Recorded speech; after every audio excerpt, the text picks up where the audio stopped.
கர்த்தருக்குள் பிரியமானவர்களே, நவம்பர் 29 இன்றைய பனித்துளிகளின் தலைப்பானது நல்ல இதயம் தேவை. வசனம் மத்தேயு 5வது அதிகாரம் 8வது வசனம். இருதயத்தில் சுத்தமுள்ளவர்கள் பாக்கியவான்கள், அவர்கள் தேவனை தரிசிப்பார்கள்.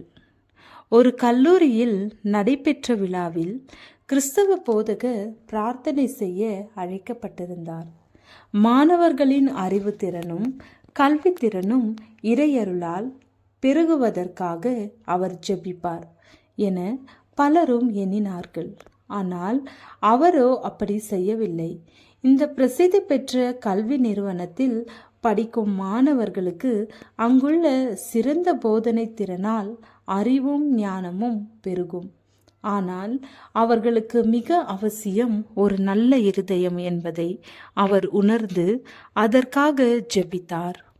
தேவனே, இந்த அறிவு மிக்க மாணவர்கள் நன்றாக வாழ நல்ல ஒரு இருதயத்தை இவர்களுக்கும் கொடும் என்று மன்றாடினார். ஆம், மனிதன் அறிவையும் புத்தியையும் திறமைகளையும் மதிநுட்பத்தையும் ஆற்றலையும் சுய முயற்சிகளாலும் கல்வி நிறுவனங்களாலும் வளர்ந்து கொள்ள முடியும். ஆனால் மனிதன் தன்னுடைய மனதை தானே சீர் செய்ய முடியாது. தன்னைத்தானே நல்ல மனதுடையவனாக மாற்றிவிட முடியாது. தனக்குத்தானே நல்ல பண்பாளனாகவும் உயர்ந்த சிந்தனையாளனாகவும் மாற்றிக்கொள்ள முடியாது.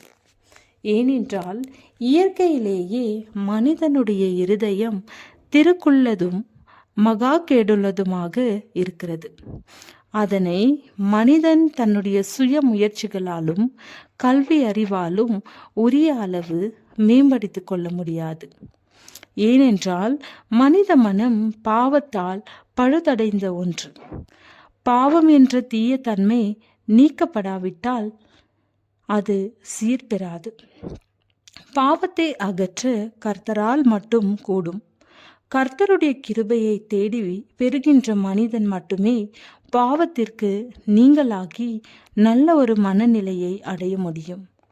அறிவையும் திறமையையும் புத்தியையும் மிக சிறப்பாக வளர்த்து கொள்கின்ற பலரால் நல்ல சுபாவங்களோடும் நல்ல மனசாட்சிகளோடும் மன சுத்தத்தோடும் வாழ இயலவில்லை.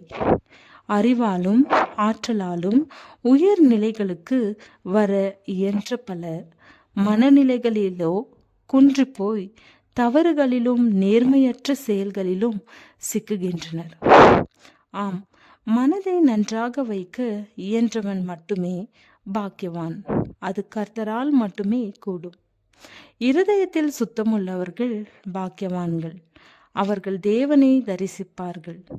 கர்த்தருக்குள் இருந்தால் உங்களால் முடியும். ஆமேன். ஜெபம். பரிசுத்தமுள்ளவரே, சுத்தமுள்ள இருதயத்தை எங்களுக்கு தந்தருளும். ஆமேன்.